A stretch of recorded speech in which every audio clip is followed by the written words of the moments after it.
பிதாவாகிய தேவனாலும் நம்முடைய கர்த்தராகிய இயேசு கிறிஸ்துவினாலும் உங்களுக்கு கிருபையும் சமாதானமும் உண்டாவதாக. 1 யோவான் 2ஆம் அதிகாரத்தை நம்ம பார்த்துட்டோம். இப்போ 3ஆம் அதிகாரம் 1ஆம் வசனத்தை நம்ம வாசிக்கணும். நாம் தேவனுடைய பிள்ளைகள் என்று அழைக்கப்படுவதனாலே பிதாவானவர் நமக்கு பாராட்டின அன்பு எவ்வளவு பெரிதென்று பாருங்கள். உலகம் அவரை அறியாதபடியினாலே நம்மையும் அறியவில்லை. பாருங்க, தேவனுடைய அன்பை நான் கொஞ்சம் சிந்திச்சு பார்க்கணும். வேத வாக்கியத்துல யோவான் தான் சொல்றாரு, நாம் தேவனுடைய பிள்ளைகள் என்று அழைக்கப்படுவதனாலே. பாருங்க, தேவன் நம்மை அவருடைய பிள்ளைகள்னு அழைக்கிறாரு பார்த்தீங்களா? அது நமக்கு கிடைத்திருக்கிற மிகப்பெரிய ஸ்லாக்கியம். நாம் எல்லோரும் தேவனுடைய பிள்ளைகள் அப்படின்னு அழைப்பதற்கு தேவன் நமக்கு தயவு பாராட்டுகிறார். அது சொல்லும் பொழுது அவர் சொல்ல பாருங்க, நமக்கு பாராட்டின அன்பு எவ்வளவு பெரிதென்று பாருங்கள். அப்படி பிரமிக்கிறார், ஆச்சரியப்படுறார். அப்ப அந்த வேத வாக்கியத்தை தான் சொல்றேன், நமக்கு பாராட்டின அன்பு எவ்வளவு பெரிதென்று பாருங்கள். தேவன் பரிசுத்தம் உள்ளவரா இருக்கிறார் பாருங்க. ஆனாலும் அவர் நம்மை அவருடைய பிள்ளைகள் அழைக்கிறார். தேவன் எப்படி இருக்கிறாருன்னா பரிசுத்தம் உள்ளவரா இருக்கிறார். அப்ப தம்முடைய பிள்ளைகள் என்று அழைப்பதற்கு அவர் வெட்கப்படவே இல்லை. தேவன் பரிசுத்தம் உள்ளவர் தான், நீதி உள்ளவர் தான். ஆனால் நம்மை அவருடைய பிள்ளைகள் என்று அழைப்பதற்கு அவர் வெட்கப்படவே இல்லை. அந்த அன்பு எப்படிப்பட்ட அன்பு பாருங்க. ஒரே பேரன குமாரனை நமக்காக இந்த பூமியில் என்ன செஞ்சாருங்க? ஒப்பு கொடுத்தார். நாம் எல்லோரும் பரலோகம் வர வேண்டும் என்பது பிதாவினுடைய சித்தம். எல்லாரையும் தம்மிடத்துல கூட்டி சேர்க்க வேண்டும் என்றுதான் விரும்புறார். அவருக்கு என்ன அவசியம் இருக்கு? அப்ப எந்த அளவுக்கு நம்மளை மதிக்கிறார் அவரு, நம்முடைய ஆத்மாவை எந்த அளவுக்கு மதிக்கிறாரு. நம்மை எல்லாம் பரலோகத்திலே அவரோடு கூட இருக்க வேண்டும் என்று தான் விரும்புறார். நமக்கு பாராட்டின அன்பு எவ்வளவு பெரிது என்று பாருங்கள். உலகம் அவரை அறியாதபடினாலே நம்மையும் அறியவில்லை என்றார். அப்ப இந்த உலகம் பாத்தீங்கன்னா நம்முடைய மேன்மையும் மகிமையும் அவங்க அறியறதுலாம் கிடையாது. நம் தேவனுடைய பிள்ளைகளா இருக்கிறோம், அது மேன்மையான மகிமையான விஷயம். அதை குறித்து இந்த உலகம் அறிந்து கொள்ளுதா? பாருங்க, அறியறதுலாம் இல்லை. உலகம் தேவனை அறியாதபடினாலே நம்மையும் அறிய மாட்டாங்க. நம் தேவனுடைய பிள்ளைகள்னு சொல்றோம், அவங்க தேவனை யாருன்னு எங்களுக்கு தெரியாதுன்றாங்க, போய் தான் சொல்றாங்க. அப்ப தேவன் யாருன்னு தெரியாதுன்னா அவருடைய பிள்ளைகள் அவங்களுக்கு எப்படி தெரியும்? சரிங்களா? அப்போ உலகத்தாரின் பார்வையில நம்ம எப்படி இருக்கிறோம் அப்படின்னு கேட்டீங்கன்னா ரொம்ப அற்பமானவங்களா இருக்கிறோம். உலகத்தாரின் பார்வையில நம்ம ஒரு சாதாரணமான ஜனங்களா இருந்தா கூட கர்த்தருடைய பார்வையில மேன்மையான ஆசீர்வாதங்களை சுதந்திரித்துக் கொள்ளக்கூடிய தேவனுடைய பிள்ளைகளாக இருக்கிறோம். இயேசு கிறிஸ்துவை தேவனுடைய குமாரன் என்று இந்த உலகம் என்ன செய்யலைங்க? அங்கீகரிக்கவில்லை. நாமும் தேவனுடைய பிள்ளைகள் தான். இயேசு கிறிஸ்துவை அவங்க அங்கீகரிக்க, நம்மளும் அங்கீகரிப்பாங்களா? நிச்சயம் என்ன செய்ய மாட்டாங்க? அங்கீகரிக்க மாட்டார்கள். உலகம் அவரை அறியாதபடியினாலே. தேவன் ஒருவர் இருக்கிறார் என்பதை தேவன் தம்முடைய சிருஷ்டிப்பு மூலமா வெளிப்படுத்துகிறார். எல்லாருக்குமே தெரியும் தேவன் இருக்காரு, அவர் சர்வ வல்லமை உள்ளவர் என்பது எல்லாத்துக்குமே தெரியும். ஆனா அவங்க என்ன செய்யறாங்க? மறுதலிக்கிறாங்க. மனதார என்ன செய்யறாங்க? மறுதலிக்கிறாங்க. நாம் தேவனுடைய பிள்ளைகள் என்று அழைக்கப்படுவதனாலே பிதாவானவர் நமக்கு பாராட்டின அன்பு எவ்வளவு பெரிது என்று பாருங்கள். இந்த அன்பை நாம் என்ன செய்யணும்? ருசிக்கணும், ருசி பார்க்கணும். அவ்வளவு பரிசுத்தமுள்ள தேவன் நம்மை பிள்ளைகள் அழைக்கிறாருன்னா நாம் எந்த அளவுக்கு அவருக்கு பாத்திரமா நடக்கணும். இப்ப தேவனுடைய பிள்ளைகள் தேவனுடைய வழியில் நடக்கணும். தேவன் எப்படி ஒளியில் இருக்கிறாரோ அதே போல தேவனுடைய பிள்ளைகளும் எங்கதான் இருக்கணும்? ஒளியில தான் இருக்கணும். உலகம் எங்க இருக்கிறாங்க? இருள் இருக்கிறாங்க. அதனாலதான் அவங்க அறியாமையில இருக்கிறாங்க. அவருடைய கண்கள் என்ன செய்யப்பட்டுன்னா குருடாக்கப்பட்டிருக்கு. தேவன் அவங்களை எங்க ஒப்பு கொடுத்துக்கிறாரு? சாத்தான் இடத்துல ஒப்பு கொடுத்துக்கிறாரு. ஏன்னா அவங்க பாவத்துல பிரியப்பட்டாங்க, பாவத்துக்கு என்ன பண்ணிக்கிறாருங்க? ஒப்பு கொடுத்துக்கிறாரு. அவங்க சாத்தானுடைய கண்ணில் எப்படிதான் இருப்பாங்க? மயக்கமான நிலைமையில தான் இருப்பாங்க. தேவனுடைய பிள்ளைகள் எப்பொழுதும் தேவனுடைய வார்த்தைகளுக்கு கீழ்ப்படிந்து அவருடைய அன்புக்கு எப்போதும் எப்படி இருக்கணுங்க? பாத்திரவான்களாக நடந்து கொள்ள வேண்டும். தேவன் நமக்கு மகா மேன்மையும் அருமையுமான வாக்கு தத்தங்கள்லாம் பரலோகத்தில் நமக்காக வச்சுக்கிறார். அதை பெற்றுக்கொள்வதற்கு நம்ம என்ன ஆகணும்? தகுதியாக வேண்டும். தகுதி இல்லாத ஒருவனுக்கு எதுவுமே தரவே மாட்டார். ஒரு பந்தய பொருளை பெற வேண்டும் என்று சொன்னால் இலக்கை அடையணும். அப்பதான் பந்தய பொருள். தேவனுடைய உன்னதமான ஆசீர்வாதங்களை பெறுவதற்கு நம்ம என்னவா இருக்கணும்? தகுதி உள்ளவர்களாக இருக்க வேண்டும். 1 யோவான் 3ஆம் அதிகாரம் 2ஆம் வசனம் பாருங்க. பிரியமானவர்களே, இப்பொழுது தேவனுடைய பிள்ளைகளா இருக்கிறோம், இனி எவ்விதமா இருப்போம் என்று இன்னும் வெளிப்படவில்லை. ஆகிலும் அவர் வெளிப்படும் போது அவர் இருக்கிற வண்ணமாகவே நாம் அவரை தரிசிப்பதினால் அவருக்கு ஒப்பா இருப்போம் என்று அறிந்திருக்கிறோம். பாருங்க, இப்ப நம்ம எப்படி இருக்கிறோம்? பிரியமானவர்களே அப்படின்ற தேவனுடைய வார்த்தைகளுக்கு யாரெல்லாம் கீழ்ப்படுகிறாங்களோ அவங்களுக்கு தான் சொல்றாரு பிரியமானவர்கள்ன்றார். ஏன்னா தேவனுடைய வார்த்தைக்கு அவங்க கீழ்ப்படிந்து தேவனை பிரியப்படுத்துறாங்க. பரிசுத்த ஆவியின் மூலமாக யோவான் ஏவப்பட்டு பேசும்போது அவங்க என்ன சொல்றாரு? பிரியமானவர்கள்னு நினைக்கிறார். இன்னைக்கு பாத்தீங்கன்னா கர்த்தருடைய சபையில முன்பதாக ஊழியக்காரங்க சொல்லுவாங்க பிரியமானவர்களே அப்படின்மா. உண்மையிலேயே அந்த வார்த்தையை அவங்க சொல்றாங்கன்னா, ஊழியக்காரங்க சொல்றாங்கன்னா, நான் உண்மையிலே தேவனுக்கு அந்த மாதிரி நம்ம பிரியமா இருக்கிறோமா அதை சிந்திச்சு பார்த்துக்கணும். தேவனுக்கு பிரியமா இருக்கிறோமா அசுத்தமா இருக்குமா அதை என்ன செய்யணுங்க? சிந்தித்து பார்த்து கொள்ள வேண்டும். அப்ப இப்ப நம்ம எப்படி இருக்கிறோம்னா தேவனுடைய பிள்ளைகளா இருக்கிறோம் இல்லைங்களா? பாருங்க, தேவன் நமக்கு மேன்மையான கனத்தை வச்சுக்கிறாரு, மேன்மையை வச்சுக்கிறாரு, ஆசீர்வாதங்கள் உன்னதமான ஆசீர்வாதங்களை வச்சுக்கிறாரு. அது ஓரளவுக்கு தான் வெளிப்படுத்திக்கிறார். பரலோகத்திலே நிறைய ஆசீர்வாதங்கள் தேவன் வச்சுக்கிறாரு. அதுல சில காரியங்கள் மாத்திரம்தான் நமக்கு ஓரளவுக்கு வெளிப்படுத்திக்கிறார். அப்ப இன்னும் மேன்மையான ஆசீர்வாதங்கள்லாம் இன்னும் நிறைய காரியங்கள் அவர் வெளிப்படுத்தவே இல்லை.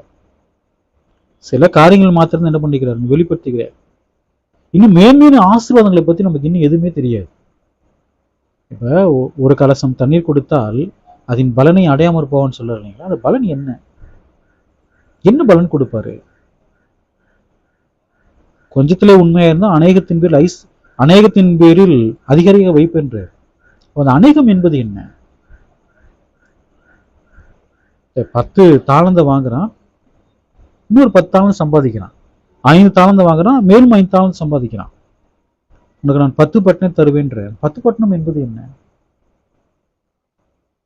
பாருங்க, இதுக்கெல்லாம் நமக்கு எதுக்குமே பதில் தெரியாது. ஆனால் தேவனுக்கு உயிரையாதவர். அவர் சொல்லிக்கிறாருன்னா கண்டிப்பா என்ன பண்ணுவாருங்க? தருவார். அதில் என்ன?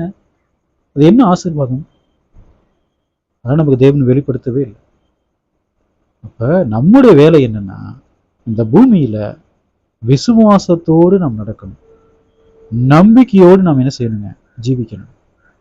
நம்முடைய கர்த்தர் வெளிப்படுவார். வசனம் தான் சொல்றார், ஆகிலும் அவர் வெளிப்படும் போது நம்முடைய கர்த்தராக இயேசு கிறிஸ்து என்ன செய்வார்னு வெளிப்படுவார். அப்படி வெளிப்படும் போது இன்னைக்கு நாம் தேவனுடைய பிள்ளைகளா இருக்கிறோம். அவர் வெளிப்பட்டதுக்கு அப்புறம் எவ்விதமா இருப்போம் என்று அப்பதான் வெளிப்படுத்தப்படும். வசனம் சொல்ல பாருங்க, எவ்விதமா இருப்போம் என்று இன்னும் வெளிப்படவில்லை. அவர் வெளிப்படும் போது எப்படி இருப்போம்? அவர் இருக்கிற வண்ணமாகவே நாம் அவரை தரிசிப்பதினால். அவர் எப்படி இருப்பார் நமக்கு ஏதாவது தெரியுமா? எதுவுமே தெரியாது.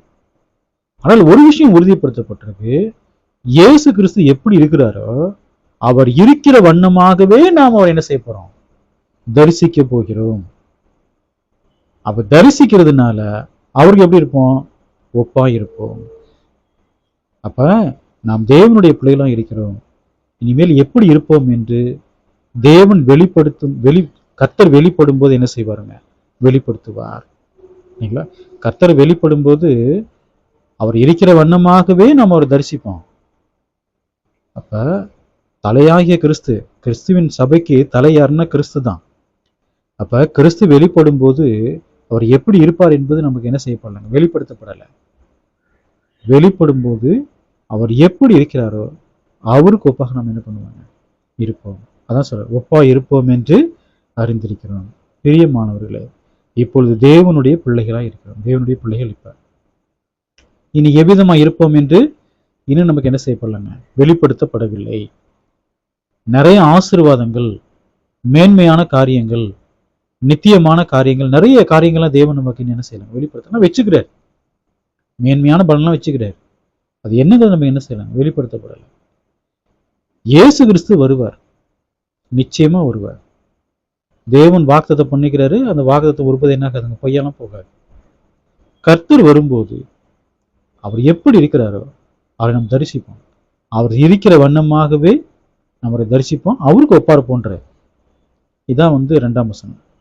3ஆம் வசனம் பாருங்க, 1 யோவான் 3ஆம் அதிகாரம் 3ஆம் வசனம். அவர் மேல் இப்படிப்பட்ட நம்பிக்கை வைத்திருக்கிறவன் எவனும் அவர் சுத்தம் உள்ளவராக இருக்கிறது போல தன்னையும் சுத்திகரித்துக் கொள்வான். பாருங்க, இந்த வேத வாக்கியத்தை நல்லா படிங்களேன், நல்லா கவனிங்களேன். இது எல்லாமே சத்தியமான வார்த்தைகள், இது எல்லாமே நித்தியமான வார்த்தைகள். இன்றைக்கு பிரசங்க போறாங்க பாருங்க, அந்த மாதிரி சத்தியங்கள்லாம் கிடையாது. எப்படி இருந்தாலும் பரலோகத்துக்கு போயிடலாம்னு சொல்றாங்க பாருங்க, அப்படிலாம் கிடையவே கிடையாது. அந்த வேத வாக்கியத்தை நல்லா கவனிங்க. அவர் மேல் இப்படிப்பட்ட நம்பிக்கை வைத்திருக்கிறவன் எவன்றார். அப்ப என்ன நம்பிக்கை நம்ம வச்சுக்கணும்? அவர் இருக்கிற வண்ணமாகவே நாம் அவரை தரிசிப்பதினால் அவருக்கு ஒப்பாக இருப்போம். அப்ப கர்த்தர் வருவார் நம்புறோமா நம்ம? அவர் வெளிப்படும் போது அவர் இருக்கிற வண்ணமாகவே நாம் அவரை தரிசிப்போம் என்பதை நாம் நம்புறோமா? நமக்கு நம்பிக்கை இருக்கா? அந்த நம்பிக்கை நமக்கு இருக்கணும். இப்படிப்பட்ட நம்பிக்கை வைத்திருக்கிறவன் எவனும் என்ன செய்வான்? அவர் சுத்தம் உள்ளவராய் இருக்கிறது போல தன்னையும் சுத்திகரித்துக் கொள்கிறான். அவர் சுத்தப்படுத்த மாட்டார், நம்மை நாம் சுத்திகரித்துக் கொள்ள வேண்டும். அவர் சுத்தமா தானே இருந்தாரு. கர்த்தர் வெளிப்படுவார்னு வசனம் சொல்லுது. நம்முடைய கர்த்தர் எப்படிப்பட்டவன் வேத வாக்கியத்தில் நமக்கு தெளிவை வெளிப்படுத்தப்பட்டிருக்கு. பரிசுத்தம் உள்ளவராக, நீதி உள்ளவராக இருக்கிறாரு, பாவம் இல்லாதவராக இருக்கிறாரு. வேத வாக்கியத்தில் அப்படின்னு வெளிப்படுத்தப்படுது. அந்த கர்த்தர் அப்படித்தானே வருவாரு, நம்ம அப்படித்தானே விசுவாசிக்கிறோம். அப்ப அவர் எப்படி பரிசுத்தமா இருக்கிறாரோ, சுத்தம் உள்ளவராக இருக்கிறாரோ, அதே போல தண்ணி என்ன செய்யுமா? சுத்திகரித்துக் கொள்வான்னு சொல்றாரு இல்லைங்களா? அப்ப நாம் தேவனுடைய பரிசுத்தத்தை நம்ம அறிஞ்சுக்கிறோம். தேவனுடைய பிள்ளைகள், தேவன் எப்படி பரிசுத்தமா இருக்கிறாரோ, கர்த்தராகிய இயேசு கிறிஸ்து எப்படி பரிசுத்தமா இருக்கிறாரோ, அதே போல நாமும் இந்த பூமியில வாழணும். இயேசு கிறிஸ்து அப்படிதான் வாழ்ந்துக்கிறார். இயேசு கிறிஸ்து எப்படி சுத்தமுள்ளவராக இருந்தாரோ, அவரை போல நாமும் எப்படி இருக்கணும்? சுத்தமுள்ளவராக இருக்க வேண்டும், சுத்தமுள்ளவர்களாக இருக்க வேண்டும். அப்ப எத்தனை பேர் இந்த வேத வாக்கியத்தை விசுவாசிக்கிறீங்க? கர்த்தர் வர நம்புறீங்களா இல்லைங்களா? அவர் பரிசுத்தமான நம்புறீங்களா இல்லைங்களா? அவர் சுத்தமான நம்புறீங்களா இல்லைங்களா? அப்ப அவர் மேல் நம்பிக்கை வச்சுக்கிறவன் இப்படித்தான் இருப்பான்ற, சுத்திகரித்துக் கொள்வான். அவனுக்கு அசுத்தங்களே இருக்காது. யார் அவரை போல் சுத்தம் உள்ளவங்களா இருக்கிறாங்களோ, இயேசு கிறிஸ்து எப்படி சுத்தம் உள்ளவரா இருந்தாரோ அதே போல் யார் சுத்தம் உள்ளவங்களா இருக்கிறாங்களோ, இயேசு கிறிஸ்து வருகின்ற போது அவருக்கு ஒப்பா இருப்பாங்க. அவங்கதான் அவருக்கு ஒப்பா இருப்பாங்க. பாவிகள்லாம் அவருக்கு ஒப்பா இருக்கவே மாட்டாங்க. உயிர் தெழும்போதே தெரிஞ்சிடும். உயிர் தெழுக்குங்களா? அநீதிமாங்க உயிர் தெழுவாங்க, துன்மார்க்கர் உயிர் தெழுவாங்க. அநீதிமான்கள் துன்மார்க்கெல்லாம் உயிர் தெழுவாங்க, நீதிமான்களும் உயிர் தெழுவாங்க. நீதிமான்கள் கிறிஸ்துவை போல் உயிர் தெழுவாங்க, அழிவில்லாதவர்களை உயிர் தெழுவாங்க. அவங்களும் அழிவில்லாதவங்க உயிர் தெழுவாங்க. எங்க போறதுன்னா அக்னி கடலுக்கு போறதுக்கு அழிவில்லாதவங்க உயிர் தெழுவாங்க.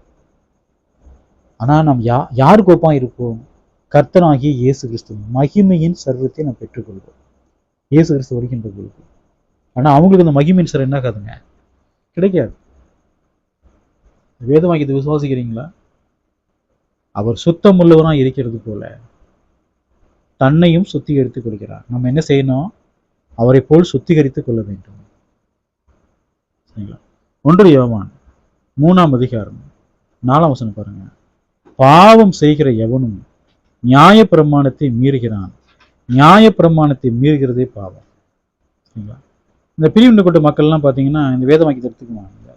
உதாரணமாக 7th டே மக்கள்லாம் பார்த்தீங்களா, நியாய பிரமாணத்தை பற்றி சொல்லிக்காது. பார்த்தீங்களா, 10 கற்பனைகள் எதுங்க அப்படின்வாங்க. விஷயத்தை நல்லா கவனிச்சுக்கோங்க, நல்லா புரிஞ்சுக்கங்க. புதிய ஏற்பாட்டில் நியாயப்பிரமாணம் வந்திருக்கு இல்லைங்களா?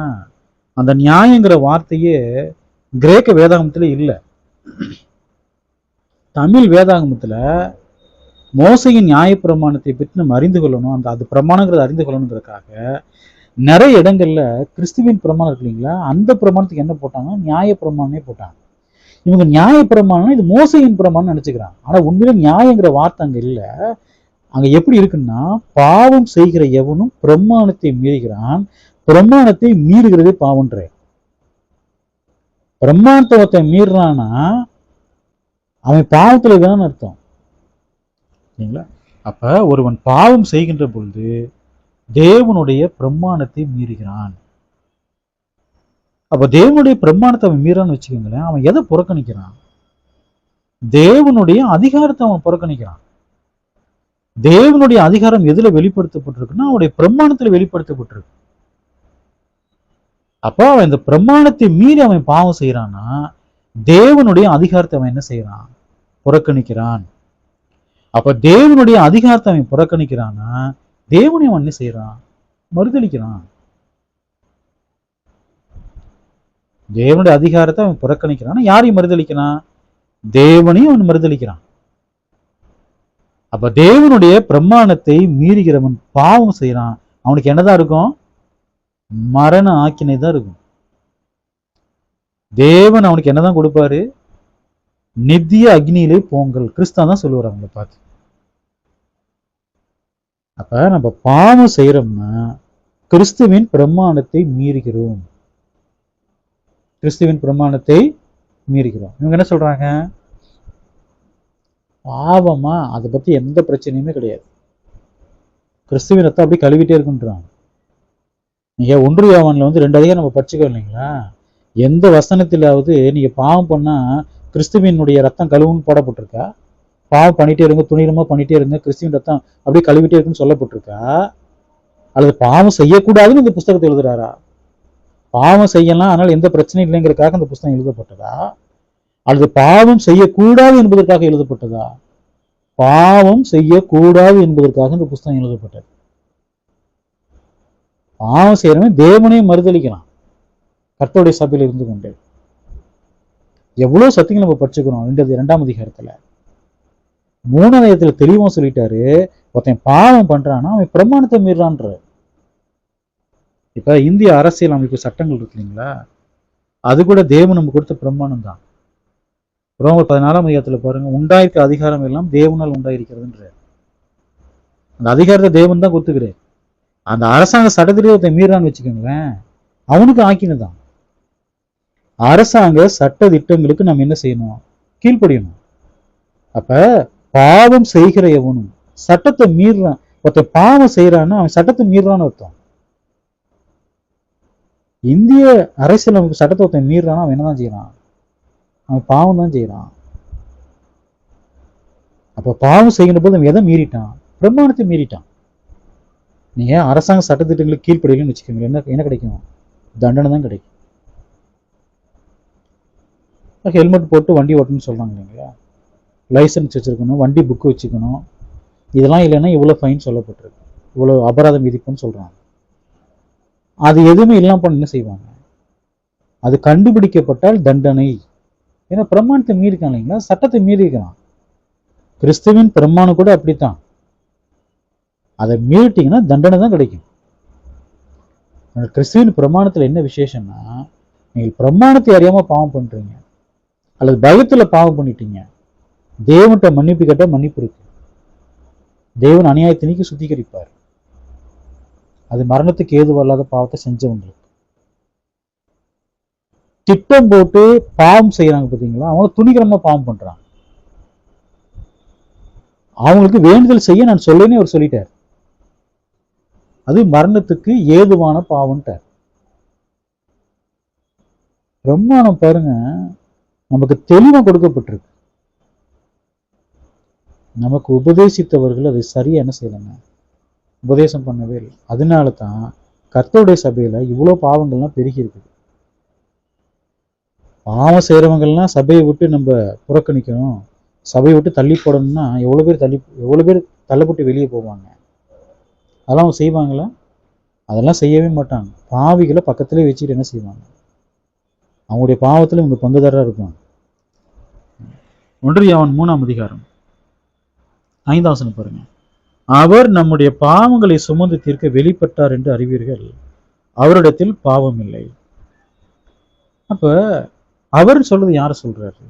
பிதாவாகிய தேவனா கர்த்தராகிய இயேசு கிறிஸ்துவா? இந்த பூமியில் நம்முடைய பாவங்களுக்காக சிலுவையிலே மரித்தவர் யார்? நம்முடைய கர்த்தனாகிய இயேசு கிறிஸ்து. அப்ப நம்முடைய பாவங்களை சுமந்து தீர்ப்பதற்காகத்தான் உலகத்தில் என்ன செஞ்சுக்கிறாருங்க? அவர் வெளிப்பட்டிருக்கிறார். வசனம் சொல்ல பாருங்க, அவரிடத்தில் பாவம் இல்லை என்று. கிறிஸ்துவின் இடத்துல என்ன கிடையாதுன்னா பாவம் இல்லை என்று. அவர் எப்படி வாழ்ந்துக்கிறார் அந்த பூமியில? பரிசுத்தம் உள்ளவரா வாழ்ந்துக்கிறாரு. ஏன் இந்த தேவனுடைய வார்த்தை இங்க கொடுக்குறாரு? தேவனுடைய பிள்ளைகள் கிறிஸ்து எப்படி பரிசுத்தமா இருந்தாரோ அதே போல பரிசுத்தமா இருக்கணும். நம்ம இடத்துல பாவம் இருக்கக்கூடாது என்பதற்காகத்தான் இந்த வேத வாக்கியத்தை நமக்கு என்ன செய்யறாருங்க? கொடுக்குறாரு. அவரிடத்தில் பாவம் இல்லை. அப்ப இயேசு கிறிஸ்து நம்ம தரிசிக்க போறோம். அவர் பாவம் இல்லாமல் இருக்கிறாரு. ஏன்னா 2ஆம் முறை எப்படி தரிசனமாகும்னா பாவம் இல்லாமல் தரிசனமாவான்னு சொல்லப்பட்டிருக்கு. அப்ப அவர் எப்படி பாவம் இல்லாமல் தரிசனமாகிறாரோ அவரை சந்திக்கக்கூடிய நாம் நம்மள்ட்ட என்ன இருக்கக்கூடாது? பாவம் என்பது இருக்கக்கூடாது. பரிசுத்தமாய் அவரை சந்திக்க வேண்டும். அவர் பரிசுத்தம் உள்ளவர். அவரை சந்திக்கிற நாம் எப்படி இருக்கணுங்க? பரிசுத்தம் உள்ளவர்களாக, பாவம் இல்லாதவர்களாக நாம் இருக்கணும். தேவனுடைய சட்டதிட்டங்களுக்கு கீழ்ப்படிந்தவர்களாக இருக்கணும். தேவனுடைய நீதியை செய்யக்கூடியவர்களாக இருக்கணும். அவரிடத்தில் பாவம் இல்லை. நம்மிடத்தில் என்ன இருக்கக்கூடாதுங்க? பாவம் இருக்கக்கூடாது. இந்த பாவம்னு என்ன அர்த்தம்னா, கிரீக்ல பாத்தீங்கன்னா இலக்கை தவறி விடுவதுன்னு அர்த்தம். பாவம் என்ன அர்த்தங்க? இலக்கை தவறி விடுவது. கோபம் கொண்டாலும் பாவம் செய்யாதுங்க. நம்ம கொடுக்கப்பட்ட இலக்கு என்னன்னா, நம்ம கோவப்படலாம், அந்த கோபத்துல பாவம் செஞ்சிடக்கூடாது. சரி, இப்ப நம்ம கோவப்படுறோம், பாவம் செஞ்சிட்டோம்னா இலக்கை தவற விடுறோன்னு அர்த்தம். பொறாமையும் படக்கூடாது, பிரமாணம் போதிக்குது. பொறாமைப்பட்டோம்னா, பொறாமைப்படக்கூடாதுங்கிறது தான் இலக்கு. பொறாமைப்பட்டோம்னா இலக்கை தவற விட்டோம்னு அர்த்தம். அதான் பாவம். இப்படி எல்லாமே தேவனுடைய பிரமாணங்களை நம்ம மீறுறோம் பார்த்தீங்களா?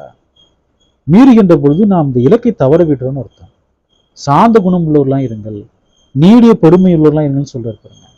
நம்ம தவற விடும்போது என்னவாயிரும்? அதெல்லாம் பாவம் ஆயிரும். 1 யோவான் 3ஆம் அதிகாரம் 6ஆம் வசனம் பாருங்க. அவரில் நிலைத்திருக்கிற எவனும் பாவம் செய்கிறதில்லை. பாவம் செய்கிற எவனும் அவரை காணவும் இல்லை, அவரை அறியவும் இல்லை. இந்த வேத வாக்கியத்தை நீங்க என்ன சொல்லுவீங்க? 2000 வருஷமா இதுதான் சத்தியமாவே இருக்குது. 2000 வருடங்களாக இந்த புஸ்தகம் எப்பொழுது எழுதப்பட்டதோ அந்த நாள் முதற்கொண்டு இந்த நாள் மட்டும் இதுதான் சத்தியம். எத்தனை பேர் சபையில போதிக்க நீங்க கேட்டிருக்கீங்க? 1 யோவான் 1ஆம் அதிகாரம் 2ஆம் அதிகாரம் 3ஆம் அதிகாரம் எத்தனை பேர் போதிச்சுக்கிறாங்க கர்த்தருடைய சபையில? 1 யோவான் பக்கமே போகவே மாட்டாங்க. ஏன்னா கிறிஸ்துவை போல் எப்படி வாழணும்னு அந்த பிரமாணம் நமக்கு போதிக்குது. சகோதரனை பகைத்தால் அது மனுஷ கொலை பாதகன்னு சொல்றாரு. படிச்சுட்டு வந்திருக்கோம் இல்லைங்களா? அப்ப எந்த அளவுக்கு பரிசுத்தமா வாழ வேண்டும் என்பது எதுல நமக்கு வெளிப்படுத்தப்படுதுன்னா 1 யோவான்ல வெளிப்படுத்துறாரு. எப்படி பரிசுத்தமா வாழ்றது, கிறிஸ்துவை போல் எப்படி வாழ்றது, எப்படி இருந்தா நித்திய ஜீவன், எது பண்ண நித்திய ஜீவன் கிடைக்காது, எல்லாமே இதுல சொல்றேன். அவன் இந்த புத்தகத்தை என்ன செய்ய மாட்டாங்க? தொடவே மாட்டாங்க.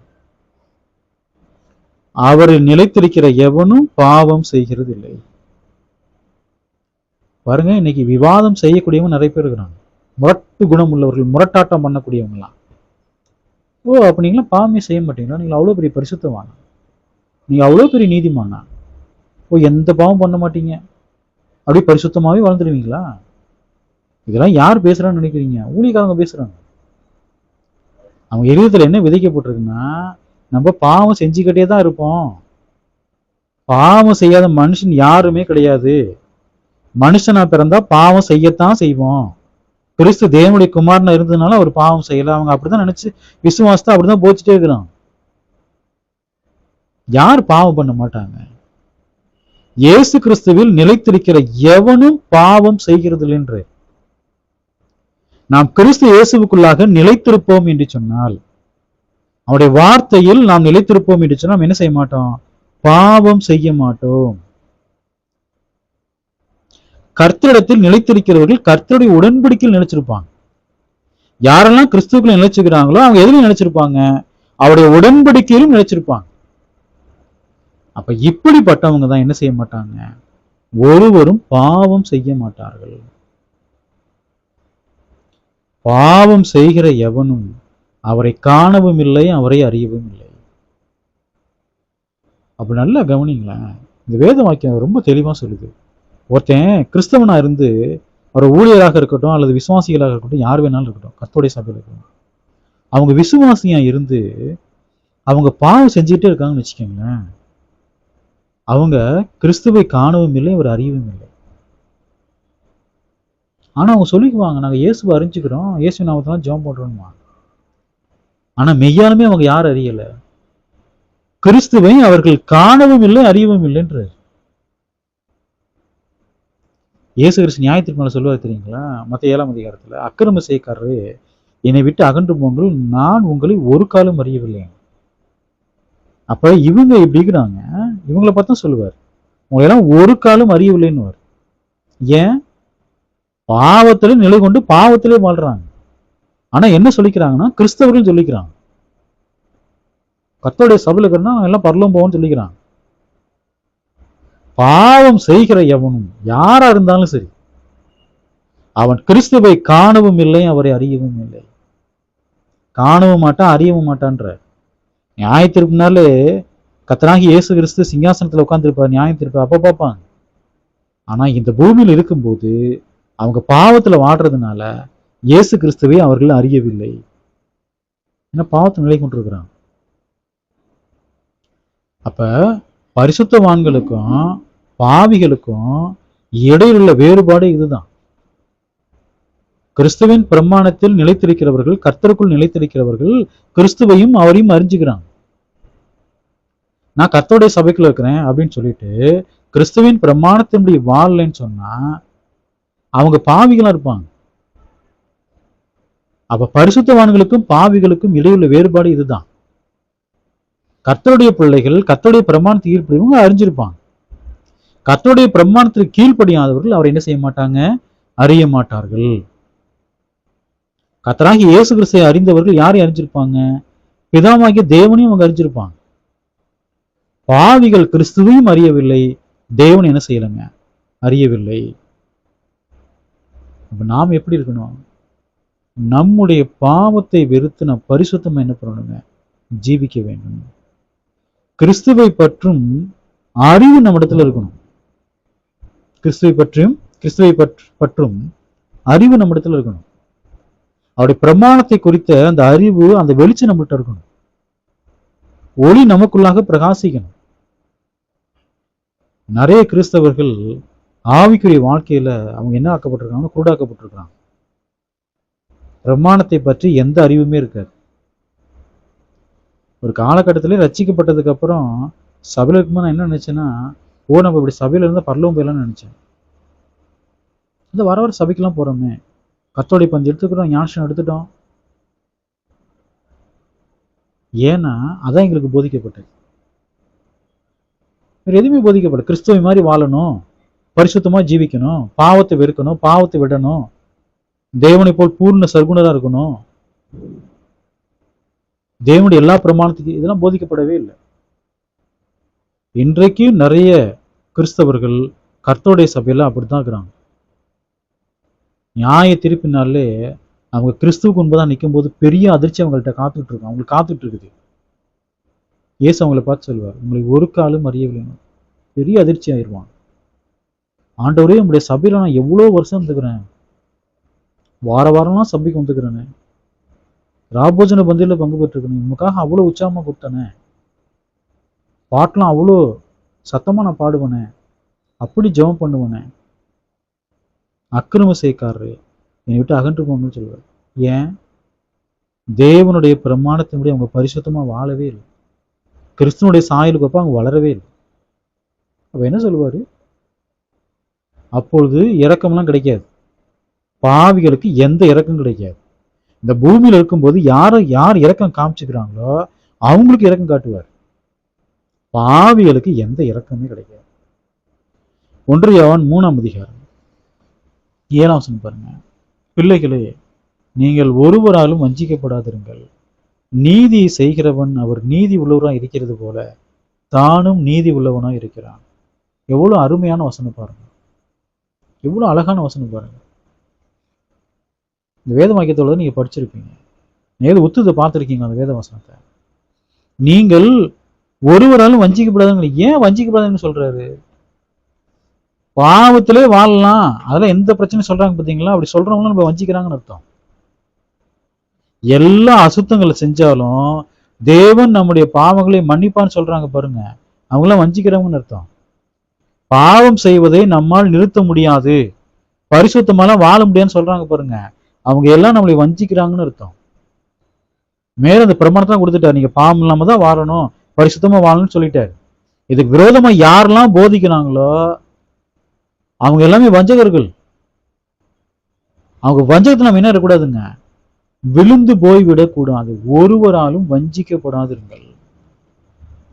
அசுத்தம் உள்ளவர்கள் பரலோகம் போகலாம் அப்படின்னு சொல்லக்கூடியவங்களுக்கு எச்சரிக்கையா இருங்கன்னு அவர் சொல்றார். பாவிகள் பரலோகம் போகலாம் அப்படின்னு சொல்றவங்களுக்கு எச்சரிக்கையா இருங்க. எவ்வளவு அக்கிரமம் வேணாலும் பண்ணலாம், பரலோகத்தை நம்ம போயிடலாம், ஏன்னா ஞானஸ்நானம் எடுத்துட்டோம், கர்த்தருடைய சபையில இருக்கிறோம், பரலோகம் போயிடலாம்னு சொல்றாங்க பாருங்க, அவர்களுக்கு எச்சரிக்கையா இருங்கள் அப்படின்னு சொல்றார். அப்படி போதிக்கிறாங்கன்னா அவர்கள் நம்மை வஞ்சிக்கிறார்கள். அடிக்கடி எச்சரிக்கிற விஷயம் என்ன தெரியுங்களா? கிருபையின் உபதேசங்களுக்கு எச்சரிக்கையா இருங்க. அது நம்முடைய ஆத்துமாவை அழித்து போடக்கூடிய உபதேசம். இறைவனை கூட்ட மக்கள் போதிச்ச உபதேசம் கர்த்தருடைய சபைக்குள்ள வந்துருச்சு. அது அதான் ஊழியக்காரங்களும் அவ்வளவு திமிரா இருக்கிறாங்க, அவ்வளவு அக்கிரமம் செய்யறாங்க.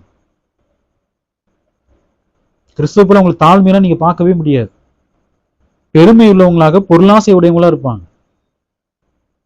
யூதர் சொல்வார் இல்லைங்களா, தேவனுடைய கிருபையை காம விகாரத்துக்கு ஏதுமாக புரட்டின், பாவம் செய்வதற்கு எங்களுக்கு உரிமம் இருக்கிறது அப்படின்னு சொல்லுவாங்க. தேவனுடைய கிருபையை வச்சு நாங்க எந்த பாவம்னாலும் பண்ணலாம்.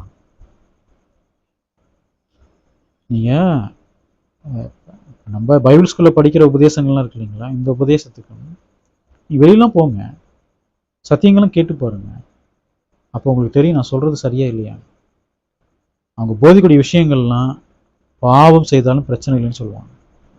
தேவன்கிட்ட மன்னிப்பிட்டு மன்னிச்சுட்டு வரணுமா. அவங்கள ரொம்ப வஞ்சிக்கிறவங்க ரொம்ப ஜாக்கிரதையா இருங்க. அப்ப நாம் இந்த பூமியில நாம் நீதியை செய்யும் போது நமக்கு துன்பங்கள் வரத்தான் செய்யும்.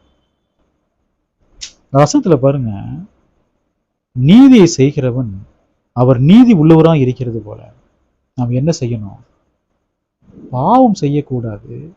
நாம் என்ன செய்யணுங்க? நீதி. தேவனுடைய வசனங்களும் என்னவா இருக்குன்னா நீதியா இருக்கு. அப்ப நீதி யார் செய்யறாங்களோ அவங்கதான் எங்க போவாங்க? பரலோகத்துக்கு போவாங்க. நீதியை செய்கிறவர்கள் மாத்திரமே நீதி உள்ளவங்களா இருப்பாங்க, அவங்கதான் பரலோகத்துக்கு போவாங்க. பாவம் செய்கிறவர்கள் பாவியா தான் இருப்பாங்க. நம்ம நீதியை நம்ம செய்யறதுனால, நீதியை பிரசங்கம் பண்றதுனால நமக்கு நிறைய துன்பங்கள்லாம் வரும். அப்ப கர்த்தர் நமக்கு வாக்குத்தத்தம் பண்ணிக்கிறார், நீதி நிமித்தம் நாம் துன்பப்படும் போது நமக்கு என்ன வாக்குத்தத்தம் பண்ணிக்கிறாங்கன்னா பரலோக ராஜ்யம் அவருடையதுன்னு சொல்லுகிறார். நம்ம நீதி நிமித்தம் நடந்தாலோ நம் நீதி குறித்து பேசினாலும் நமக்கு துன்பம் தான் வரும். அது நல்ல விஷயம், ஏன்னா நம்ம சரியான பாதையில நடக்கிறோம்னு அர்த்தம். யார் அந்த பாதையில நடக்கிறாங்களோ கர்த்தர் வாக்குத்தத்தம் பண்றார், நீதி நிமித்தம் துன்பப்படுகிறவர்கள் பாக்கியவான்கள், பரலோக ராஜ்யம் அவர்களுடையதுன்னு சொல்லிக்கிறார். சரிங்களா? அப்ப நீதியை செய்யறதுதான் கிறிஸ்துவின் பிரமாணம் நமக்கு போதிக்குது. கிறிஸ்து எப்படி இருக்கிறாருன்னா நீதி உள்ளவரா இருக்கிறார். அப்ப கிறிஸ்து நீதி உள்ளவர்னா அவருடைய பிரமாணம் எப்படி இருக்கும்? அது நீதி உள்ளதுதான். பிதாவாகிய தேவன் நீதி உள்ளவரா இருக்கிறாரு, அவருடைய பிரமாணம் எப்படிப்பட்டது? அவர் கொடுத்த பிரமாணம் நீதி உள்ள பிரமாணம். அப்ப கிறிஸ்து நீதி உள்ளவரா இருக்கிறது போல தேவனுடைய பிள்ளைகளாகிய நாமும் நீதியை செய்யும் போதுதான் நீதி உள்ளவங்களா இருக்க முடியும். நீதியை செய்ய வேண்டும். நல்லா கவனிங்க, எதை பண்ணணும்? நீதியை செய்யணும். தேவன் இந்த பூமியிலே நமக்கு எதெல்லாம் கட்டளை கொடுத்துக்கிறாரோ அந்த கட்டளைக்கு கீழ்ப்படிந்து நாம் நீதியை செய்ய வேண்டும். நடப்பது மாத்திரமல்ல, நீதிக்கான காரியங்களை நம்ம என்ன செய்யணுங்க? போதிக்க வேண்டும். பாருங்க, நம்முடைய மனசாட்சி இருக்கு பார்த்தீங்களா? அந்த மனசாட்சி அது சுத்தமுள்ள மனசாட்சியா இருக்கணும். பாருங்க, சுத்தமுள்ள மனசாட்சி இருந்தாதான் அது நீதிக்கு கீழ்ப்படியுதுன்னே அர்த்தம். சுத்தமுள்ள மனசாட்சி யாருக்கு இருக்கோ அவர்கள் தான் நீதிக்கு என்ன செய்வாங்க? கீழ்ப்படிவாங்க. அப்ப நம்மிடத்துல நீதியும் உண்மையும் இல்லைன்னா நம்ம என்ன செய்யப்படுவோம்? வஞ்சிக்கப்படுவோம். 1 யோவான் 3:7 பிள்ளைகளே, கர்த்தருடைய பிள்ளைகள் தான், பிள்ளைகளே, நீங்கள் ஒரு தரம் என்ன செய்யப்படக்கூடாது? வஞ்சிக்கப்படக்கூடாது. நீதியை செய்கிறவன் அவர் நீதி உள்ளவராய் இருக்கிறது போல நீதியை நம்ம செய்யணும். இதுதான் எப்படி நீதி உள்ளவராக கிறிஸ்து நீதி உள்ளவராக இருக்கிறாரோ அது போல அவனும் எப்படிதான் இருப்பான்? நீதி உள்ளவனா தான் இருப்பான். சரிங்களா? 1 யோவான் 3:8 பாருங்க. பாவம் செய்கிறவன் பிசாசினால் உண்டாயிருக்கிறான், ஏனெனில் பிசாசானவன் ஆதி முதல் பாவம் செய்கிறான். பிசாசனுடைய கிரைகளை அழிக்கும்படிக்கு தேவனுடைய குமாரன் வெளிப்பட்டார். ஒண்ணு, இந்த வேத வாக்கியத்தை என்னைக்காவது ஒரு முறை நீங்க படிச்சிருந்திருக்கணும். இல்லைன்னா இப்ப நம்ம படிக்கும்போது நீங்க கேட்டிருக்கணும். இந்த வேத வாக்கியத்தை பிரசங்கத்துல நீங்க கேட்டிருக்கீங்களா? இந்த வேத வாக்கியத்தை குறித்து எத்தனை பேர் பிரசங்கம் பண்ணிக்கிறாங்க? எப்படி பிரசங்கம் பண்ணுவாங்க? கிருபையின் உபதேசங்கள்ல நிலைச்சுக்கிறவங்க, அந்த உபதேசத்தை பின்பற்றக்கூடியவங்க எப்படி பிரசங்கம் பண்ணுவாங்க? இந்த வார்த்தை நமக்கு மறந்தே போயிருக்கலாம். 1 யோவான் படிக்கும் போது இப்ப புத்தகத்தை நம்ம திருப்பலாம், படிக்கலாம். இந்த வசனங்களை படிக்கும்போது நமக்கு இப்ப ஆச்சரியமா இருக்கும். 2 அதிகாரம் நம்ம படிச்சுக்கிறோம், 3ஆம் அதிகாரம் 8 வரை வந்திருக்கிறோம். நமக்கு நிறைய காரியங்கள் இப்ப ஆச்சரியமா இருக்கு. ஏன்னா இது இவ்வளவு விஷயம் வசனங்கள் இருக்கா, இவ்வளவு சத்தியங்கள் இருக்குது, நமக்கு தெரியாம போச்சு. ஏன் தெரியாம போச்சு? ஏன்னா அதெல்லாம் குறித்து அவங்க நமக்கு போதிக்கவே இல்லை. ஏன் போதிக்கல? பாவம் இல்லாமல் பரிசுத்தமா வாழணும் இந்த பிரமாணம் போதிக்குது 1 யோவான். எப்படி அப்புறம் போதிப்பாங்க? அதெல்லாம் போதிக்கவே மாட்டாங்க. இவங்க என்ன சொல்றாங்க? பாவம் செஞ்சா நாம் தேவனுடைய பிள்ளைகளை தான் இருப்போன்றாங்க. பிரஜாதிகளுக்கு சொல்றாரு, கர்த்தருடைய சபைக்கு நிருபத்தை எழுதுறாரு.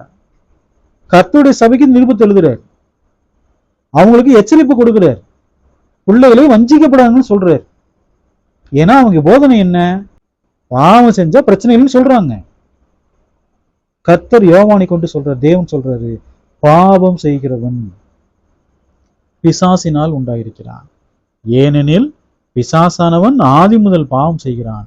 பிசாசனுடைய கிரைகளை அழிக்கும்படிக்கு தேவனுடைய குமாரன் வெளிப்பட்டார். அப்ப பாவம் செய்கிறவன் பிசாசினால் உண்டாயிருக்கிறான்னா பாவிகளும் பிசாசுகளும் எப்படி இருக்கிறாங்க? ஐக்கியமாக்குறாங்க. 1 யோவான் 1 சொன்னார் இல்லைங்களா? எங்களுடைய ஐக்கியம் பிதாவோடும் அவருடைய குமாரனாகிய இயேசு கிறிஸ்துவோடும் இருக்கிறதுனாங்க. ஏன்னா இவங்க ஒளியில நடக்கிறாங்க. அதனால அவங்க ஐக்கியம் எங்க இருக்குன்னா பிதாவோடும் அவருடைய குமாரனாகிய இயேசு கிறிஸ்துவோடும் இருக்கிறது. இயேசு கிறிஸ்துவோடு இருக்கிறது. ஆனா பாவம் செய்கிறவன் அவன் ஒளியில இல்லை, அவன் இருள் இருக்கிறான். பாவம் செய்கிறவன் யாரோட ஐக்கியமாகிறான்? பிசாசோடு. அவ பாவிகளுக்கும் பிசாசுகளுக்கு தான் ஐக்கியமே இருக்குது. அதான் அவர் சொல்ற, பாவம் செய்கிறவன் பிசாசினால் உண்டாயிருக்கிறான். ஏன் அப்படிங்கிறான்? ஏன்னா பிசாசானவன் ஆதி முதல் பாவம் பண்றான். ஆதி முதல் அவன் பாவம் பண்றான். யாரெல்லாம் பாவம் பண்றானோ அவன் பிசாசினால் உண்டானவனா இருக்கிறான். அவன் தேவனால் உண்டானவர்களா அல்லது பிசாசினால் உண்டானவர்களா? தேவனால் உண்டானவர்கள் பாவம் செய்ய மாட்டாங்க, பிசாசினால் உண்டானவர்கள் பாவம் செய்வார்கள். ஏற்றுக்கொள்ள முடிகிறதா அந்த வசனத்தை உங்களால? இந்த காலத்துல இதெல்லாம் சாத்தியம் இல்லையா? இதெல்லாம் தொடர்ந்து காலங்காலமா நமக்கு போதிக்கப்பட்ட இந்த வசனம் நமக்கு பெரிய ஆச்சரியத்தை நமக்கு கொடுக்காது. இன்னைக்கு இதெல்லாம் புதுசா கேட்கறதுனால நமக்கு என்னவா இருக்கு? இதெல்லாம் ஆச்சரியமா இருக்குது. பரிசுத்தமா இருந்தாதான், தேவனுடைய குமாரனாகிய கிறிஸ்துவை போல் இருந்தாதான் பரலோகத்துக்கே போக முடியுமா? அவ பாவத்தோடு போக முடியாதா? முடியாது. 2 எஜமானுக்கு வேலை செய்யவே முடியாது. உலக பொருளுக்கும் தேவனுக்கும் உங்களால் ஊழியம் செய்ய முடியாதுன்ட்டார். ஒன்னும் உலக பொருளை பற்றி கொள்ளுங்கள், தேவனை பற்றிக்கங்க. தேவனை பற்றி கொண்டால் உலக பொருளை என்ன செய்யணும்? அசட்டை பண்ணணும். உலக பொருளை பற்றி கொண்டால் தேவனை அசட்டை செய்ய வேண்டும். 2 எஜமானுக்கு ஊழியம் செய்யவே முடியாது யாராலையும். அப்படி செய்ய முயற்சி பண்றாங்கன்னா அவங்க குளிரும் இல்லாமல் அனலும் இல்லாமல் இருப்பாங்க, வெது வெதுப்பா இருப்பாங்க. தேவன் சொல்றாரு அவங்களை வாந்தி பண்ணி போட்டுருவேன்றார். அப்ப பாவம் செய்கிறவர்கள் யாருக்கு அடிமையாகிறாங்க? சாத்தானுக்கு அடிமைகளா இருக்கிறாங்க. பாவம் செய்கிறவன் எவனும் யாரால் உண்டாயிருக்கிறான்? பிசாசினால் உண்டாயிருக்கிறான். கர்த்தராகி இயேசு கிறிஸ்து யாருக்கு எதிர்த்து நின்னாரு? பிசாசு எதிர்த்து நின்னார். பிசாசு இயேசு கிறிஸ்துக்கு என்னவா இருக்கிறான்? சத்துருவா இருக்கான். ஏன்? இயேசு கிறிஸ்து துன்மார்க்கமான ஜீவியம் அவர் ஜீவிக்கல, பிசாசோடு அவர் பங்காளியா இருக்கல. பிசாசுக்கு இயேசு கிறிஸ்து எதிர்த்து நின்றார். எதிர்த்து மாத்திரம் நின்னாரு, பிசாசின் கிரியைகளை அழிக்கும்படிக்கு அவர் பூமியில் என்ன செஞ்சாருங்க? வெளிப்பட்டார். சாத்தானை ஜெயிப்பதற்காக தான் இயேசு கிறிஸ்து எங்க வந்தாரு? இந்த பூமிக்கு வந்தார். அப்ப இயேசு கிறிஸ்து பிசாசின் கிரைகளை அழிக்கணும் இந்த பூமிக்கு வந்தாரு. இயேசு கிறிஸ்து எந்த கிரைகளை அழிக்கும்படி பூமிக்கு வந்தாரோ அந்த கிரியில் நாம் என்னவா இருக்கக்கூடாது? பங்காளிகளாக நாம் இருக்கக்கூடாது. நாம் பிசாசின் கிரிகளை நாம் என்ன பண்ணக்கூடாதுங்க? செய்யவே கூடாது. இயேசு பிசாசை எதிர்த்து நின்னாரு. பிசாசுக்கு அவர் எதிர்த்து நின்றார். பிசாசின் கிரிகளை அழிக்கும்படிக்க தேவனுடைய குமாரன் இந்த பூமிக்கு என்ன செஞ்சாருங்க? வந்தார். பிசாசின் கிரிகளை அழிச்சு போட்டாரு. சிலுவையின் மரணம் பரிந்து என்ன செஞ்சாருங்க? கீழ்ப்படிந்தவராக இருந்தார். பாவம் அறியாதவரை நமக்காக பாவம் ஆக்கினார். ஆனால் இயேசு கிறிஸ்து எப்படிப்பட்டவராக இருந்தாரு? பரிசுத்தம் உள்ளவராக, நீதி உள்ளவராக மரித்தார். பிசாசனை ஜெயிச்சாரு. உலக இச்சைகள்லாம் அவர் ஜெயிச்சாரு. உலகத்தில் உண்டானவைகள், மாம்சத்தின் இச்சை, கண்களின் இச்சை, ஜீவனத்தின் பெருமை, இதெல்லாம் இயேசு கிறிஸ்து ஜெயித்தாரு. எல்லாவற்றையும் இயேசு கிறிஸ்து என்ன பண்ணாரு? ஜெயித்தார். பாவம் செய்கிறவன் பிசாசினால் உண்டாயிருக்கிறான். ஏனெனில் பிசாசானவன் ஆதி முதல்.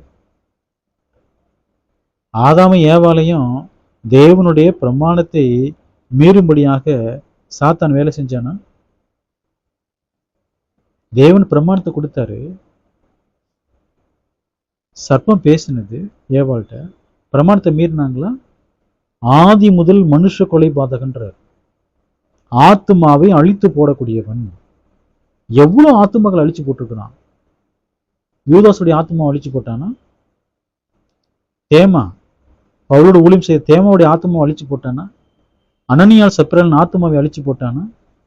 எவ்வளவு ஆத்மாக்கள் அழிச்சு போட்டான். இயேசு கிறிஸ்துவை பின்பற்றினவர்கள் நிறைய பேர் என்ன ஆயிட்டாங்க? பின்வாங்கி போயிட்டாங்க. ஆத்மாக்களை அழிச்சு போட்டுட்டு இருக்கிறானா? இன்னைக்கு வரைக்கும் கெட்சிக்கிற சிங்கம் போல எவனை விழுங்கலாமோ என்று வகை தேடி சுற்றி திரிகிறான். அப்ப எந்த கிரியில் அழிக்கும்படி இயேசு கிறிஸ்து இந்த பூமியில அவதரித்தாரோ, பிறந்தாரோ, அந்த கிரியில் நாம் என்னவா இருக்கக்கூடாதுங்க? பங்காளிகளாக நாம் என்ன செய்யக்கூடாது? இருக்கக்கூடாது. பிசாசின் கிரியைகளை நாம் என்ன பண்ணக்கூடாதுங்க? செய்யக்கூடாது. பாவம் செய்கிறவன் பிசாசினால் உண்டாயிருக்கு. தேவனால் பிறந்த எவனும் என்ன செய்ய மாட்டான்? பாவம் செய்யவே மாட்டான். கீழே சொல்றாரு பாருங்க, 9ஆம் வசனம். தேவனால் பிறந்த எவனும் பாவம் செய்யான். ஏனெனில் அவருடைய வித்து அவனுக்குள் தரித்திருக்கிறது. அவன் தேவனால் பிறந்தபடியினால் பாவம் செய்ய மாட்டான். பாருங்க, நம்முடைய மறுபிறப்பிற்கும் நம்முடைய இந்த ஜீவியத்திற்கும் என்ன இருக்குன்னா சம்பந்தம் இருக்கு. நம்முடைய மறுபிறப்புன்னு என்ன அர்த்தம்? ஞானஸ்நானத்தின் மூலமாக என்ன பண்ணிக்கிறோங்க? பிறந்துக்கிறோம். அப்ப நம்முடைய உலக வாழ்க்கைக்கும் நம்முடைய ஆவிக்குரிய ஜீவியத்திற்கும் என்ன இருக்குன்னா சம்பந்தம் இருக்கு. என்ன சம்பந்தம் இருக்குது? நாம் இந்த உலகத்திலிருந்து என்ன பண்ணப்பட்டிருக்கோம்னா பிரித்தெடுக்கப்பட்டிருக்கிறோம். உலகம் முழுவதும் இருளில் இருக்குது. தேவன் நம்மை பிரித்தெடுத்து ஒளி நிறத்துல வச்சுக்கிறார். தேவனுடைய ராஜ்யத்தில் நம்ம வச்சுக்கிறார். வெளிச்சத்தில் நம்ம வச்சுக்கிறார். நாம் எந்த கிரியிலோடு ஐக்கியப்படக்கூடாது? அந்தகார கிரியிலோடு என்ன செய்யக்கூடாதுங்க? ஐக்கியப்படக்கூடாது. தேவனால் பிறந்துக்கிறோமா? ஞான ஸ்நானத்தின் மூலமாக தேவனால் நம்ம பிறந்துக்கிறோம். தேவனுடைய வார்த்தைகள் நமக்குள் அது விதைக்கப்பட்டிருக்குது. அது சாதாரணமான வார்த்தைகள் அல்ல, அது ஜீவனுள்ள வார்த்தைகள். சரிங்களா? அப்ப தேவனால் ஒருத்தன் பிறந்துக்கிறான்னா அவன் பாவம் செய்யவே மாட்டான்றார். இன்னைக்கு கட்டாயப்படுத்தி ஞானஸ்நானம் எடுக்கிறவங்க, காசு வாங்கிட்டு ஞானஸ்நானம் எடுக்கிறவங்க, கணக்கு ஞானஸ்நானம் கொடுக்குறவங்க அதெல்லாம் பண்றாங்க இல்லைங்களா? அவங்கள தேவனால பிறந்துக்கிறாங்க. பாவத்தோடு போய் ஞானஸ்நானம் எடுக்கிறாங்க பாருங்க, அவங்கள தேவனால பிறந்துக்கிறாங்களா? அவங்கள தேவனால பிறக்கவே இல்லை. அப்ப அந்த வசனம் பாருங்க, தேவனால் பிறந்த எவனும் பாவம் செய்யன்ற. சரி, தேவனால் பிறந்தாலும் பாவம் செய்ய மாட்டோமா? அது காரணம் என்ன? அவரே சொல்ல பாருங்க. ஏனெனில் ஏன் அவன் பாவம் செய்ய மாட்டான்னா, அவருடைய வித்து அவனுக்குள் தரித்திருக்கிறதுன்ற, அதை நிலைத்திருக்கிறதுன்னு சொல்ற, அது உறுதியாக இருக்குன்னு சொல்ற. அந்த தேவனுடைய வித்து என்பது என்ன? தேவனுடைய வார்த்தை, தேவனுடைய வசனம். அந்த தேவனுடைய வசனம் அவனுக்குள் எப்படி இருக்குங்க? தரித்திருக்கிறதுன்ற. அது எப்படிப்பட்ட நிலமா இருக்கும்? நல்ல நிலம். நல்ல நிலத்தில் விதைக்கப்பட்டவர்களோ வசனத்தை அவங்க கேட்பாங்க, உணர்வாங்க, 30, 60, 100 பலன் கொடுப்பாங்க. அதான் நல்ல நிலம். அந்த நிலத்தில் விதைக்கப்பட்டவர்கள், அந்த நிலத்தை உடையவர்கள் அவங்க எப்படி இருப்பாங்கன்னா உறுதியா இருப்பாங்க. தேவனுடைய வார்த்தைகள் அவங்களும் எப்படி இருக்குங்க? தரித்திருக்கும். அப்ப தேவனுடைய வித்து யாருக்குள்ளெல்லாம் தரித்து வைக்கிறதோ அவர்கள் பாவம் செய்ய மாட்டார்கள் சொல்றார். ஏன்னா அந்த தேவனுடைய வித்து, அந்த தேவனுடைய வசனம் அவங்களுக்கு என்னவா இருக்குது? வெளிச்சமா இருக்குது. அந்த வெளிச்சத்துல எது பாவம் எது பரிசுத்தம் அவங்க என்ன செய்ய முடியும்? தெளிவா பார்க்க முடியும். தேவனுடைய வார்த்தை வெளிச்சமா இருக்கிறதுனால எது பரிசுத்தம் எது பாவங்கிறது அவங்க என்ன செய்ய முடியுங்க? பிரிச்சு பார்க்க முடியும். ஆவிக்குரிய கண்கள் குருடாக்கப்பட்டிருக்கு. அவங்க என்ன தெரிய போகுது? எது பாவம் எது பரிசுத்தம் தெரியவா போகுது? தேவனுடைய வித்து தரித்திருந்தால் அது நமக்கு வெளிச்சத்தை கொடுக்கும். இதெல்லாம் பாவம் இதெல்லாம் பரிசுத்தம் என்ன செய்ய முடியும்? அது தெளிவா நம்ம என்ன செய்ய முடியுங்க? பார்க்க முடியும். அப்ப தேவனுடைய வித்து யாருக்குள் நிலைத்திருக்கிறதோ தரித்திருக்கிறதோ அவங்க தேவனை தான் பிரியப்படுத்த பார்ப்பாங்க. யாரை பிரியப்படுத்துவாங்க? தேவனை தான் அவங்க பிரியப்படுத்துவாங்க. அதனால அவங்க பாவம் செய்ய மாட்டார்கள். ஏன்னா அவன் தேவனால பிறந்துக்கிறான். தேவனை தான் பிரியப்படுத்துவான். மனுஷர்களை பிரியப்படுத்த மாட்டான், பிசாசை பிரியப்படுத்த மாட்டான். தேவனால் பிறந்த எவனும் பாவம் செய்ய மாட்டான். ஏன்னா அவன் தேவனால பிறந்துக்கிறான். தேவனை பிரியப்படுத்த தான் பார்ப்பான். தேவனை பிரியப்படுத்த பார்க்கறதுனால அவன் பாவம் செய்ய மாட்டான். கேள்வி என்னன்னா, நாம் தேவனால் பிறந்திருக்கிறோமா? அதான் கேள்வி. தேவனால் பிறந்துக்கிறோமா? தேவனால பிறந்தா நம்ம என்ன செய்யக்கூடாதுங்க? பாவம் செய்யக்கூடாது. பாருங்க, கிறிஸ்துவின் உபதேசங்கள் இருக்கு இல்லைங்களா, அதை நான் பிரசங்கம் செய்தால் மாத்திரம் போதாது. இப்படி வைராக்கியமா நான் பேசணும் இல்லைங்களா, அது மாதிரி பேசினா மாத்திரம் போதாது. எனக்கு சேர்த்தா நான் சொல்றேன், அவருடைய உபதேசத்துக்கு நாம் என்ன செய்யணுங்க? கீழ்ப்படிய வேண்டும். நம்முடைய சுய ஞானத்தினாலும் சுய திறமையினாலும் நம்மால் கிறிஸ்துவுக்கு பிரியமானவர்களாக இருக்கவே முடியாது. சுய ஞானமோ சுய சிந்தையோ சுய திறமையினால கிறிஸ்துவுக்கு பிரியமா இருக்கவே முடியாது. நான் மறுபடியும் பிறந்துக்கிறோம், கிறிஸ்துவுக்குள்ள மறுபடியும் பிறந்திருக்கோம் ஞானஸ்நானத்துல. அப்ப மறுபடியும் பிறந்ததுனால தேவனுடைய பிரமாணத்தின்படி வாழும் போதுதான் நாம் தேவனை பிரியப்படுத்த முடியும். அப்ப நாம் மறுபடியும் பிறந்திருக்கிறதுனால மனுஷ சுபாவம், ஜென்ம சுபாவம், பாவ சுபாவம்லாம் இருக்கு பார்த்தீங்களா, அந்த பாவ சுபாவம் நம்மை விட்டு நீங்கணும். அசுத்தங்களை நம்ம விட்டு என்ன செய்யணுங்க? நீங்க வேண்டும். பாவம் செய்ய வேண்டும் என்கிற ஆசை நம்மிடத்தில் இருந்து ஒளிஞ்சு போகும். பாவம் அது அழகானது, அது வஞ்சிக்கக்கூடியது.